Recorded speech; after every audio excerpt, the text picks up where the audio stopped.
नमस्कार, बहुत स्वागत है आप सभी का। जी मध्य प्रदेश छत्तीसगढ़ देख रहे हैं आप। मैं हूं आपके साथ कोमल गंगवार। छत्तीसगढ़ में पहले चरण का चुनाव 19 अप्रैल को होना है और उससे पहले नेताओं की दौड़ भाग जारी है। पहले चरण में बस्तर सीट पर मतदान होगा, जिसके लिए कांग्रेस हो या फिर बीजेपी, दोनों ही राजनीतिक दलों के दिग्गज बस्तर पहुंच रहे हैं। इसी कड़ी में जहां रक्षा मंत्री राजनाथ सिंह छत्तीसगढ़ पहुंचे, तो वहीं दूसरी ओर कांग्रेस की ओर से राहुल गांधी मोर्चा संभालते नजर आए। दोनों ही नेताओं ने बस्तर की जनता को संबोधित करते हुए अपने अपने कामों को गिनवाया, लेकिन अब बारी जनता की है और जनता जनार्दन तय करेगी कि आखिर बस्तर की सत्ता उन्हें किसके हाथों में सौंपनी है। सबसे पहले बात रक्षा मंत्री राजनाथ सिंह की करेंगे, जो कि आज दंतेवाड़ा पहुंचे और इसी दौरान उन्होंने जहां जनसभा को संबोधित करते हुए बस्तर में किए बीजेपी के कामों को गिनवाया, तो वहीं दूसरी ओर कांग्रेस सरकार पर भी जमकर हमला बोला है। जब चुनाव आया है, ये कांग्रेस के लोग घोषणा पत्र जारी करते हैं। भूपेश बघेल जी ने भी घोषणा पत्र यहां जारी किया था सरकार बनने के पहले, जब चुनाव लड़ रहे थे। क्या उन्होंने जो सारे वादे किए थे, अपने वादों को पूरा किया? पिछले 70-75 वर्षों में लगातार कांग्रेस वादे करती रही, अपने वादों को पूरा नहीं करते हैं। लेकिन मैं दावे के साथ कहता हूं, जो भी हम लोग घोषणा पत्र जारी करते हैं, जो कहते हैं बहनों भाइयों, वह करके दिखाते हैं। जब जब कांग्रेस की सरकार यहां पर आई है, तब तब भ्रष्टाचार तेजी के साथ बढ़ा है। कभी जीप घोटाला, कभी कोई घोटाला। इस छत्तीसगढ़ में आप लोगों ने एक बार कांग्रेस की सरकार बना दी, सब घोटाला तो अलग, यहां गोठान घोटाला हो गया, गोबर का घोटाला हो गया। बहनों भाइयों, ऐसी तो मैंने कभी कल्पना भी नहीं की थी। भैंस के चारे का घोटाला हो गया।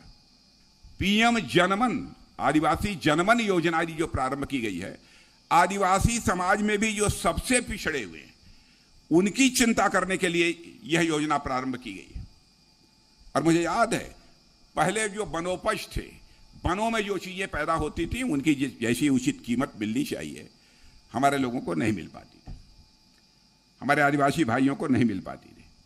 दिन भर पसीना बहाते थे, लेकिन उस पसीने की जो उनको कीमत मिलनी चाहिए थी, वो नहीं मिल पाती थी। उसकी भी चिंता यदि किसी ने की है तो हमारे प्रधानमंत्री ने की है।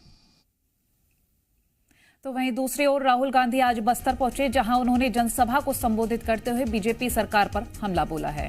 एक तरफ राहुल गांधी ने बीजेपी पर हमला बोला, तो दूसरी ओर और भी तस्वीरें सामने आई है। कांग्रेस पार्टी इंडिया अलायंस, जो लोकतंत्र और कॉन्स्टिट्यूशन, संविधान को बचाने के लिए लड़ रहे हैं, और दूसरी तरफ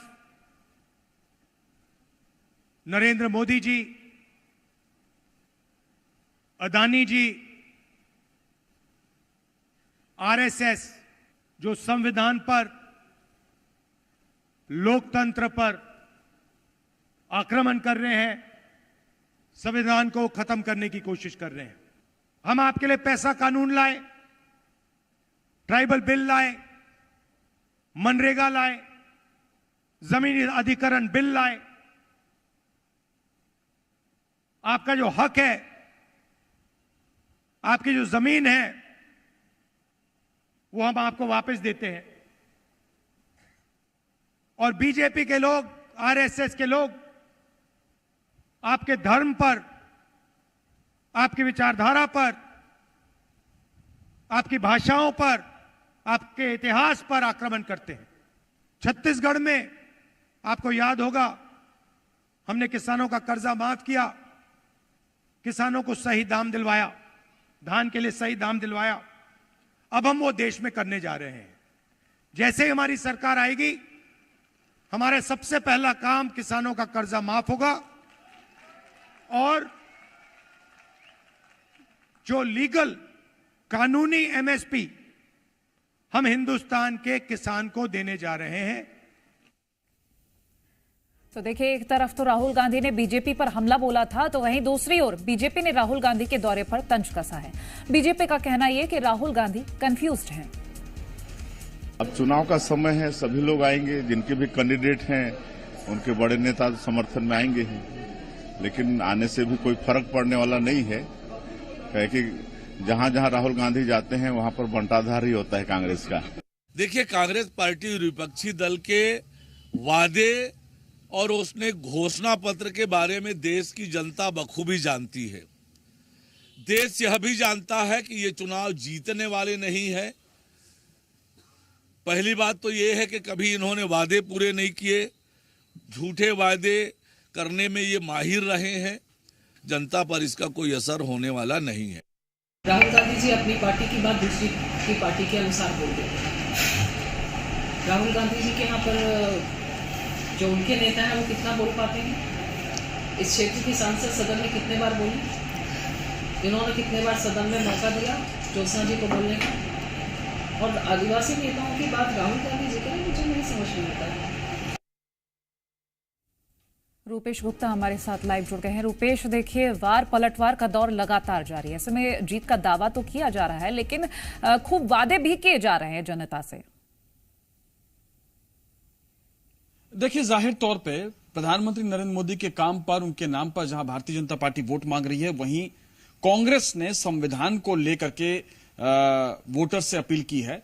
और इसके अलावा जो उनकी गारंटीज है, जो उनका घोषणा पत्र है, जिसमें उन्होंने 5 बातें कही हैं, उन 5 बातों के आधार पर वोट मांगा है। राहुल गांधी पहुंचे तब भी उन्होंने ये कहा। लेकिन भारतीय जनता पार्टी के जो राजनाथ सिंह हैं, उन्होंने कांग्रेस की तुलना बिग बॉस के कंटेस्टेंट से कर ली, जहां पे लगातार फाइट होती है। तो कांग्रेस की स्थिति भी ऐसी है और रोज कोई ना कोई बाहर निकल जा रहा है। तो कांग्रेस की जो स्थिति है उसको लेकर के टिप्पणी की राजनाथ सिंह ने। प्रधानमंत्री नरेंद्र मोदी के नाम पर वोट मांगा। लेकिन दूसरी तरफ राहुल गांधी ने जो भागीदारी है, भागीदारी का मसला उठाया, जंग जंगल जमीन का मसला उठाया, जो बस्तर से जुड़े मसले भी हैं, उन मसलों को भी उठाया और कांग्रेस के लिए वोट किया।